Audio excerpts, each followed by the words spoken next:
오늘 말씀은 욥기 30장 1절에서 15절입니다. 춘추시대의 일이죠. 제나라의 영공은 여자를 남장시켜놓고 보는 것을 즐겼습니다. 이상한 취미죠. 그러자 백성들 또한 너도나도 여자들이 남장을 즐겨하는 것이 유행이 되었습니다. 이를 못마땅히 여긴 영공은 이를 금하도록 엄하게 명했죠. 그러나 한번 자리 잡은 유행은 싸그러들지를 않았습니다. 여전히 남장 풍습을 즐겼죠. 이에 영공은 제상인 안영에게 그 까닭을 물었습니다. 이에 안영은 대답을 했습니다. 지금 전하께서는 궁중 여인들에게는 남장을 허용하시고 궁 밖의 여인들에게는 금하시니 이는 고기 장수가 가게 앞에는 양머리를 걸어놓고 양고기를 판다고 해놓고는 정작 가게 안에서는 개고기를 파는 것과 같은 이치입니다. 그러니 누가 받아들이겠습니까? 이제라도 궁중 여인들에게 남장을 금하시면 자연 궁 밖의 여인들도 남장을 멈추게 될 것입니다. 영공이 안영의 말에 따라 했더니 이내 남장 풍습이 사라졌다는 이야기입니다. 여기서 유래한 것이 바로 양두구육이라고 하는 사자성어입니다. 양두구육은 표리부동과 맥을 같이 하는 뜻이죠. 즉 겉과 속이 다르다라고 하는 뜻을 가지고 있는 말입니다. 자칫 욥이 겉 다르고 속 다르다라고 하는 오해받기 딱 참한 것이 그의 삶이었습니다. 지난날 욥이 잘나갈 때 하는 일마다 하나님이 축복하심으로 욥은 하나님을 잘 믿음으로 들어가나 나가나 하나님의 축복이 끊이지 않는 삶이요 말씀대로 삶으로 넘치는 복을 받음으로 모든 사람에게 귀감이 되었고 욥은 그 당시 신앙의 대표적인 모델이었습니다. 그가 받고 있는 축복이 그의 신앙의 진실성을 드러내고 있어 모든 사람이 욥을 존경하고 그를 인정해 주었습니다. 하지만 지금 상황은 마치 욥이 무슨 큰 죄를 지음으로 인해 이것이 들통나 무지막지한 징벌을 하나님께 당하는 것으로 비추어지기 딱참했습니다.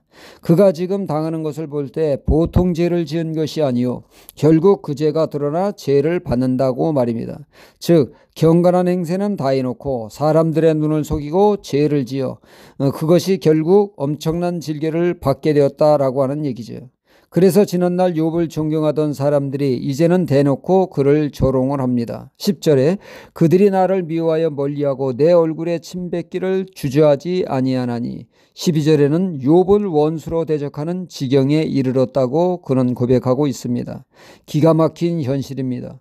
왜 다들 욥을 공격을 합니까? 욥의 절친 세 친구는 물론 그를 아는 모든 사람이 이렇게 욥에게 적대적입니까? 이는 사람이 외적인 것을 보고 판단하는 경향이 있기 때문에 그렇습니다. 이스라엘 왕 사울 왕을 하나님께서 세우셨습니다. 그는 왕이 될 때 그 누구보다 겸손한 사람이었죠. 하지만 그는 왕이 되는 순간 초심을 잃고 변질이 되었습니다. 겸손이 변질이 되어 교만의 극치를 달리게 되었죠. 그는 하나님의 말씀에 불순종을 일삼았으며 그는 가는 곳곳마다 자신의 기념비를 세웠습니다. 나 사울왕 이곳을 다녀가다 자신의 이름을 드러내는 교만이 하늘을 찔렀습니다. 하나님은 그를 버리고 차기 왕을 세우도록 사무엘 선지자를 이새의 집으로 보내게 되죠. 그 아들 중에 한 사람을 기름 부으라고 하셨습니다. 그가 장차 이스라엘 왕이 될 것이라고 말입니다. 사무엘이 큰아들을 보는 순간 그는 왕감이라고 믿어 의심치 않았습니다. 생김이 근엄한 게 왕감이었기 때문입니다. 이렇듯 선지자 사무엘이 외모로 판단하고 있을 때 하나님은 말씀하셨습니다. 사람은 외모를 보고 판단하나 나 여호와는 그 중심을 보느니라 말씀하셨습니다. 그렇습니다. 사람은 외형적인 것을 보고 판단하는 경향이 있기에 잘못을 범하게 됩니다. 욥의 세 친구들이 그리고 그를 아는 모든 사람들이 욥을 조롱하고 침뱉음은 욥이 죄를 지어 죄값을 단단히 치르고 있다고 판단했기 때문입니다.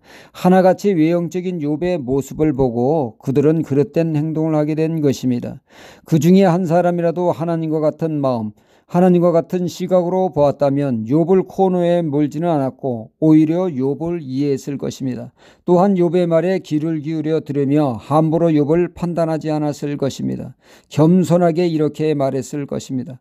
그가 처한 상황을 다 이해할 수는 없으나 여기에 뭔가 하나님의 뜻이 있을 것을 나는 믿는다. 그리고 욥은 그 누구보다도 진실된 삶을 살았음을 나는 안다 라고 하면서 욥에게 따뜻한 위로의 한마디를 했을 것입니다. 이 사람이 바로 욥이 원하는 사람이 아니었겠습니까? 우리는 자칫 이 세상에 살면서 외형적인 조건과 규모를 보고 사람을 판단하고 있지는 않는지 돌아봐야 되겠습니다. 우리는 하나님의 백성으로 하나님과 같은 마음과 시각으로 그 중심을 헤아리는 사람이 되어 그 마음과 진심을 알아주는 가슴이 따뜻한 그리스도인이 되어야겠습니다. 할렐루야.